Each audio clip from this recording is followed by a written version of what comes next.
Yo. Selamat sore, assalamualaikum warahmatullahi wabarakatuh. Jadi teman-teman, perkenalkan nama saya Abdur. Asal saya dari Nusa Tenggara Timur. Ada di sini yang dari Timur?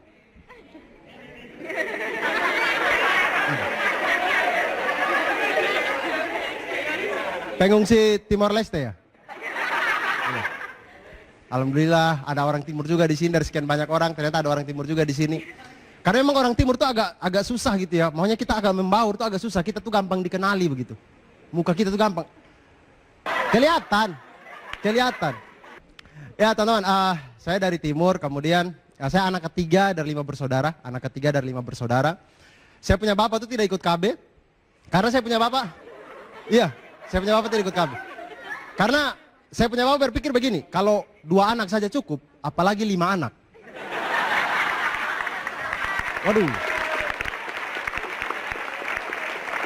Sengsaranya minta ampun. Tapi sebenarnya begini teman-teman, kami orang Timur tuh bukannya tidak mengerti KB, kami itu sebenarnya paham KB, kami mengerti itu. Cuman masalahnya adalah kondisi geografis di sana itu yang tidak memungkinkan untuk seluruh pekerjaan rumah dikerjakan oleh hanya 2 orang anak. Tidak mungkin, pekerjaan di sana itu banyak, jaga cari ikan, ambil atalah wih banyak, ambil air, cari ikan, cari masalah wih banyak. Banyak pekerjaan. Jadi di sana itu kalau bapak itu selalu punya alibi waktu malam-malam. Waktu mama sudah tidur, bapak tuh mulai datang, kemudian korek-korek mama begitu. Iya, selalu punya alibi gitu. Bapak tuh yang datang kemudian, mama, iya apa? Mari kita anak dulu. Buat apa lagi? Anak kan sudah 2. Hei, itu anak yang potong rumput belum ada. Akhirnya lahirlah anak yang potong rumput. Besok-besok begitu lagi, mama sudah tidur, bapak mulai datang, mulai korek-korek lagi. Mama. Iya apa? Aduh Pak RT, maaf, saya salah rumah. Sapu rumah di mana? Kayak begitu. Datang, suruh rumah yang benarin. Yakin, oh ini siapa istri kayaknya.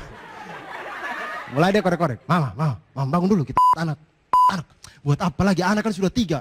Hei, itu anak yang jaga ternak belum ada. Dan begitu ini anak lahir, mama baru sadar kalau kami tidak punya ternak. Tidak ada. Kepingin begitu. Dan saya lahir besar di Nusa Tenggara Timur, teman-teman sekalian di Nusa Tenggara Timur. Kemudian saya pertama kali datang ke Tanah Jawa, ke Pulau Jawa itu pertama kali tahun 2006. Jadi pertama kali datang waktu kuliah begitu, Waktu itu saya pakai kapal laut dari Nusa Tenggara Timur itu dari NTT pakai kapal laut sampai di pelabuhan Tanjung Perak Surabaya. Jadi waktu mau sampai di Tanjung Perak Surabaya itu subuh-subuh. Jadi dari jauh itu saya lihat kelap-kelip kota Surabaya tuh indah sekali. Indah kelap-kelip di mana-mana. Cuman saya berpikir begini, kalau kelap-kelip seperti itu di desa saya juga ada.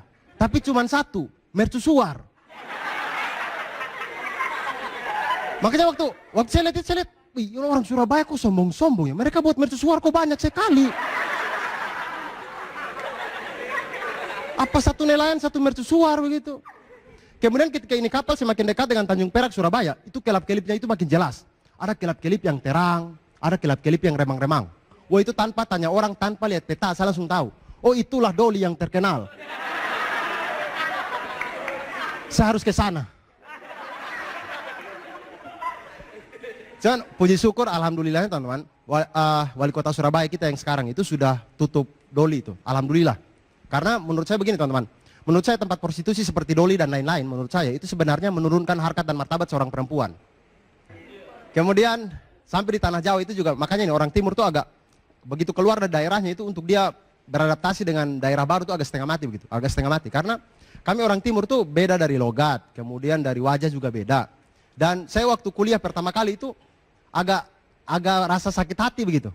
Karena tiap kali di kelas dosen baru datang, kemudian kami perkenalan begitu, tiap kali saya perkenalan begitu. Ya teman-teman sekalian, selamat pagi, nama saya Abdur dan saya dari Nusa Tenggara Timur. Itu anak-anak orang-orang satu kelas itu semua langsung ketawa. Di belakang, begitu, di belakang ada yang berteriak, sumber air sudah dekat. Begitu. Kan, sumpah itu hampir semua orang Timur merasakan itu. Maksudnya saya tahu itu maksudnya bercanda begitu biar akrab. Cuman kadang-kadang itu kita rasa macam kok jelek banget ya daerah kami begitu. Kami tidak pernah minta kepada Tuhan untuk lahir di timur masalahnya. Iya kan? Tidak bisa. Maksudnya rasa daerah saya ini kok jelek sekali begitu. Akhirnya besok-besoknya saya tidak pernah mau jujur untuk mengaku sebagai orang timur. Tiap kali di depan kelas perkenalan dosen baru lagi saya mulai tipu-tipu begitu. Ya selamat pagi teman-teman. Nama saya Abdur dan saya putra asli keturunan Keraton Solo. Wah itu satu kelas tambah ketawa. Di belakang ada yang berteriak, sumber air Supindah Solo.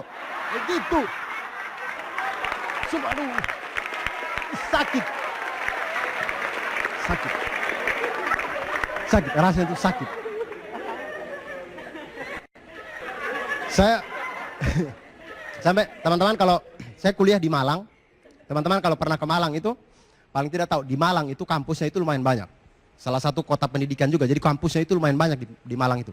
Nah saya ke Malang pada waktu itu kampusnya banyak, kemudian saya tuh bingung kuliah di mana ya, kuliah di mana. Kemudian saya sampai bisa kuliah pada waktu itu hanya gara-gara saya pilih kampus itu gara-gara kampus itu punya lift. Sumpah hanya gara-gara kampus itu punya lift. Karena saya itu dari kecil sampai besar itu hidup di desa. Jadi saya lihat lift itu cuma di TV. Kemudian saya pertama kali lihat itu kampus punya lift, saya berpikir, wih kalau saya kuliah di sini bayar SPP, tiap hari saya naik lift dong. Oke saya kuliah di sini. Hari saya kuliah di situ, itu 3 hari masa ospek, cuma 1 hari saya ikut materi, 2 harinya saya pakai untuk belajar naik lift. Sumpah, belajar naik lift, semangat begitu. Itu masih pagi-pagi, habis sholat subuh yang kampus masih sepi begitu, Malang itu masih kabut, kota dingin kan masih kabut begitu. Itu saya sudah ke kampus, dengan niat untuk belajar naik lift. Karena kalau belajar siang-siang kan malu ya, banyak orang. Saya mulai datang ke kampus, kemudian mulai berdiri di lantai 1 begitu, tunggu lift. Sepi, itu kampus itu sepi, habis subuh masalahnya. Saya tunggu, tiba-tiba saya dengar suara langkah begitu, tak tok dari sana datang begitu. Kemudian waktu saya lihat begini sudah dekat, saya lihat ternyata teman saya dari Papua, dari Waimena Papua jurusan bahasa Inggris. Kemudian saya tanya, Pace, buat apa kau datang pagi-pagi, ada kuliah pagi kah? Tidak ada Abdur. Terus kau buat apa? Saya mau belajar naik lift juga. Aduh Tuhan.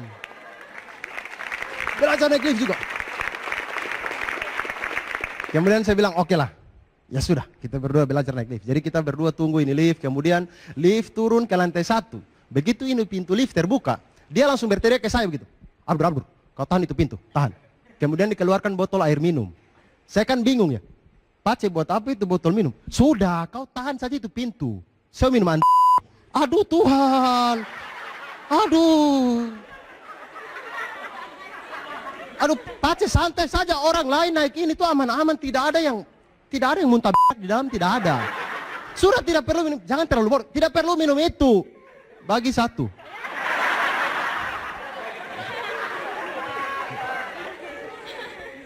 Dan bahkan waktu setelah lulus, setelah sarjana, diskriminasi yang pernah saya alamin yang sampai sekarang masih membekas itu adalah waktu itu saya habis sarjana, saya lamar dulu mantan pacar saya dulu.